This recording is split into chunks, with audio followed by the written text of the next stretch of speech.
Saludos amigos de Puerta Vallarta, Mexico. I am in Puerta Vallarta, Mexico at the moment. Just wrapping up a trip out here with my family and heading back to the US tomorrow. But it's been a fun trip, and part of the reason I wanted to film it is because today is a really interesting day. Today, I actually sold one of my properties that I own down here. And so I thought it'd be interesting to talk about like what that experience was like, buying a property down here, renting it on Airbnb, then going through the process of selling it in case, you find that interesting. Because hopefully my channel is more than just about venture capital, it's also about alternative asset investing, in which real estate plays a key role. So first of all, just to back up a little bit, let me tell you the story of why I ended up buying in Puerto Vallarta. So over the last several years, I've gone and traveled to Cancun and to Cabo and to Puerto Vallarta. And having learned Spanish when I was living in Spain for a couple years, I've always been intrigued with the idea of having some property in Mexico and potentially even eventually retiring here, partially. And so when I had gone to all three places, I looked at all three and decided Puerto Vallarta is really where I wanted to be. And the reason for that is because Puerto Vallarta has a very large expat population here of individuals that have frankly retired because it's got really good infrastructure, really good health care systems, hospitals, etc. It's got a Walmart and a Sam's Club and a Costco and a Home Depot. The food scene's phenomenal. And because so many people actually live here, it feels like the kind of place that you can live, not just go on vacation. So those were all the things that kind of got me intrigued as hey, if I want to retire to Mexico, Puerto Vallarta is pretty high on the list. Puerto Vallarta is also very safe. I think I just read something, it's rated the second safest city in all of Mexico.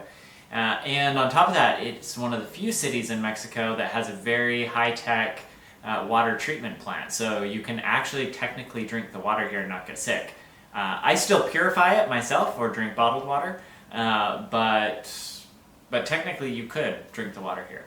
So those are all the reasons why I really honed in on Puerto Vallarta. And the timing is also a really important aspect of that. So when I decided to buy my property down here, it was kind of spring of 2001, just when things were starting to reopen. And my investment thesis, and you should always have an investment thesis, right?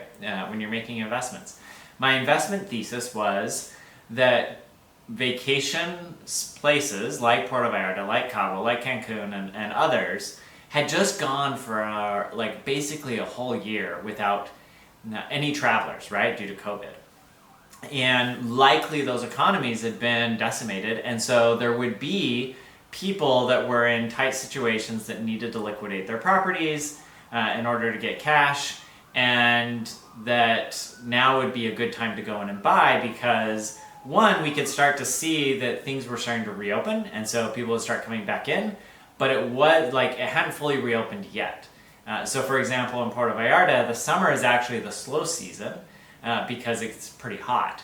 And so Puerto Vallarta was on the cusp of coming back, and I believed firmly, based on the data that I was starting to see early on from Airbnb in 2021, that vacations were going to be back on the rebound. So I came down to Puerto Vallarta. I actually had identified a property that I really liked, really interesting penthouse unit on this somewhat secluded beach on the southern end of Puerto Vallarta. And so that's really what drew me down here. Reached out to the realtor, he put me in touch with another realtor within his group. And then I told my mom about it, and she was like, that's really cool, but I don't know who this person is, and you should go with this other realtor that my friend recommends that she used when she bought her property. So I reached out to her as well, and I went down. Me and my buddy went down for a few days.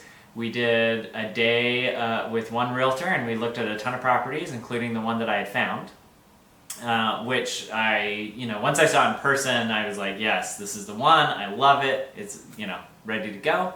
And then the next day we spent it with the other realtor, and we looked at a whole bunch of different properties. And it was interesting because the first realtor was Mexican, and we looked at I would say kind of grittier properties that Mexicans would be more interested in, or that might need some work, or that were really interesting situations. And with the other realtor, was really interesting. She really is geared more towards foreigners that are looking to come down and buy. And so a lot of the properties we went to with her were more the types of properties that almost were like a hotel. And maybe a little bit more towards the vacation-y side of things versus the places you'd want to live. So anyways, great experience with both of them. Ironically, I ended up finding another property that I thought was really interesting. It was a new property, just basically had been finished being built, right center in town, right on the beach, beautiful, large, and heavily discounted because they were in the process of building another building right next door. And this was one of the last few units. They were just trying to sell it so they could start construction on the other one, and had marked down the price quite a bit because they knew there'd be a lot of construction going on next door.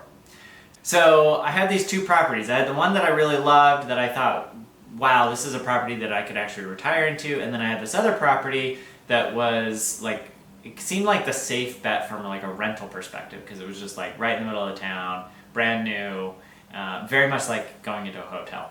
So I ultimately decided to put in an offer on the one that I loved because really my thought process was, this is the kind of thing I want to buy, I want to rent it, and then someday maybe I want to partially retire to it. So put in an offer, and then I also simultaneously put my name on the list because there were several other people interested in that other property. Anyways, so, fast forward, I put in my offer on the first one, and the family that was selling it decided that they wanted to sell it to another family member. And I was like devastated and really bummed. And lo and behold, the other property, the other people who were interested in it decided not to buy it. And so I had the opportunity to put in an offer. And since I'd lost the first one, I was like, well, this is my consolation prize. I still want to own something in Puerta Vallarta. It's still a really great deal. And so I ended up putting in an offer there. That got accepted, and then literally like 2 weeks later, or maybe it was a week later, my realtor, the first one, came back to me and was like, I don't know what happened, the buyer had a heart attack or something, but that property is now available if you want to put in an offer. And so then I was torn because I was like, oh man, what am I doing owning two properties in Puerta Vallarta? But ultimately was able to pull together enough funds to be able to pull off buying it as well. With some support from my family. And so put in an offer on that one. That one took 9 months to close. It was crazy because I had all these problems with the title and deed and so forth.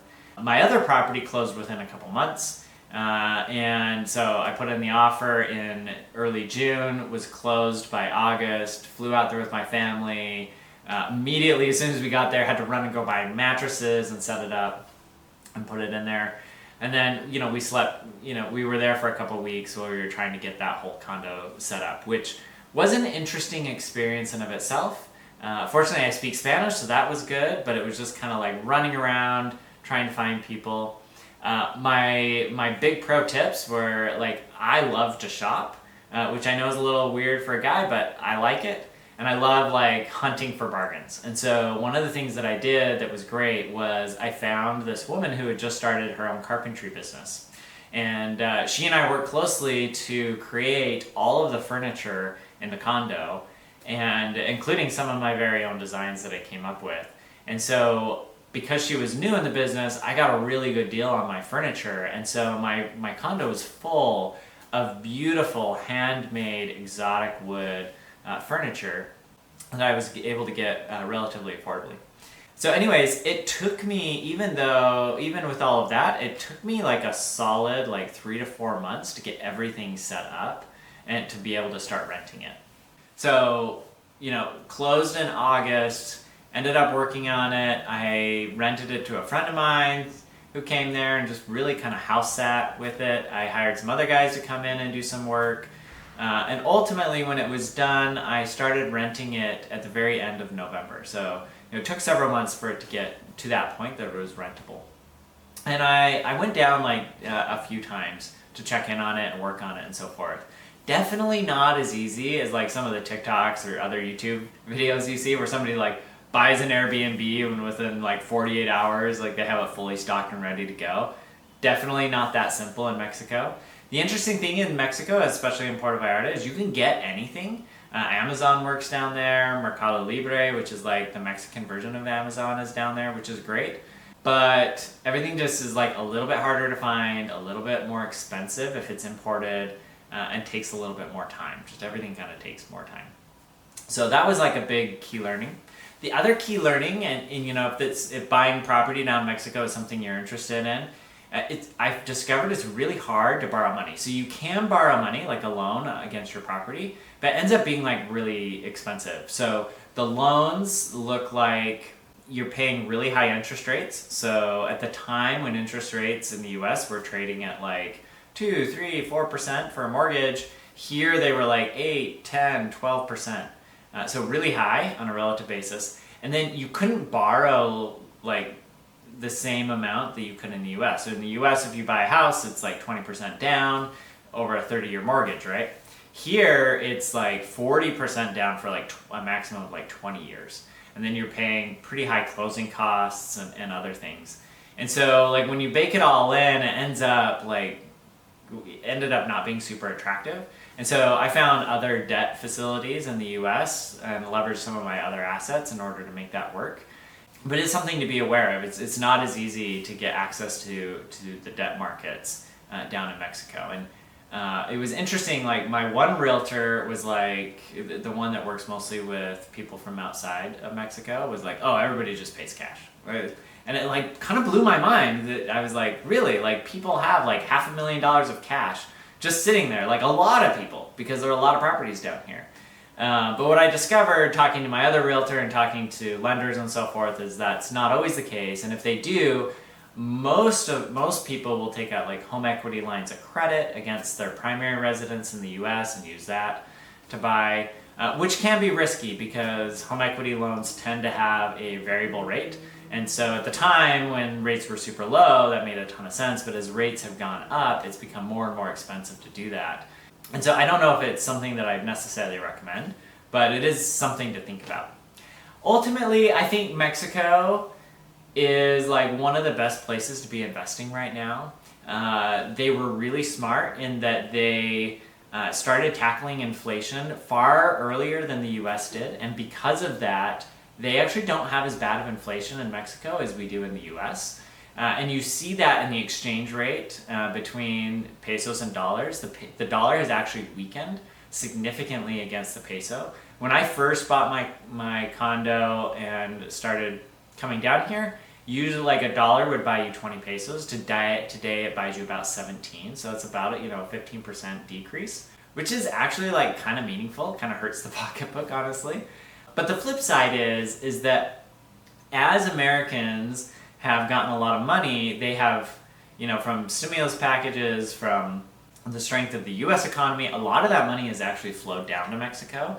And so now what you're seeing is Mexicans, like as their peso strengthens against the dollar, they have more buying power. And so like the bittersweet has been watching Puerto Vallarta explode. So my property, I ended up buying it for a little over $400,000. The one condo that I ended up selling today, and I ended up selling it for almost $700,000 in the course of almost exactly 2 years, which is pretty good gain. Plus, I also captured a lot of the rental income over the course of about a year and a half. So overall, I feel like it's pretty good investment, nearing like probably a 1.8x. over 2 years. So, feel good from an investment perspective. And that's just on pure dollars in, not including the fact that like I was able to access some debt to make that happen. But ultimately I ended up deciding to sell because I feel like the market has kind of peaked, right? You've already seen the market in the US peak and start to come down. I think Mexico's real estate market will follow over time, but I think the flip side of that is Puerto Vallarta is no longer like a secret. Lots of people are coming down. Mexicans have a lot of money. They're spending that money. Most of my renters for the last, I would say 6 months have actually been Mexicans, which has been really interesting because for the first part, it was mostly Americans. And, so I think ultimately like Puerto Vallarta is like a fantastic place to be investing. Not that I'm giving you investment advice, of course. But for me, there were a lot of reasons to sell. There were some personal reasons I won't go into. There were also some hassles in terms of managing an Airbnb, which if you want to learn more about that, check out my video where I talk about are Airbnbs really worth it, pros and cons. And ultimately, I just felt like, I had generated a really good return in a relatively short time period. I didn't see a lot of ongoing gains and decided that, look, this property had always been kind of my consolation prize. And since it ended up generating a return much faster than I had anticipated, I felt like now was a prudent time to sell. I'm still keeping my other property, which I love and is fantastic. I've poured a ton of energy, heart, blood, sweat, tears into making it amazing. I'll include a link if you want to check it out and give me your feedback. What do you think about it? But anyways, tell me what you think. Would you invest in an Airbnb in Mexico, or was I totally crazy? What questions do you have about this? Should I make some more videos about investing in real estate in Mexico? Happy to do it. Thanks for joining. If this video was interesting to you, please like, subscribe, share. It really helps the channel. Thanks for watching.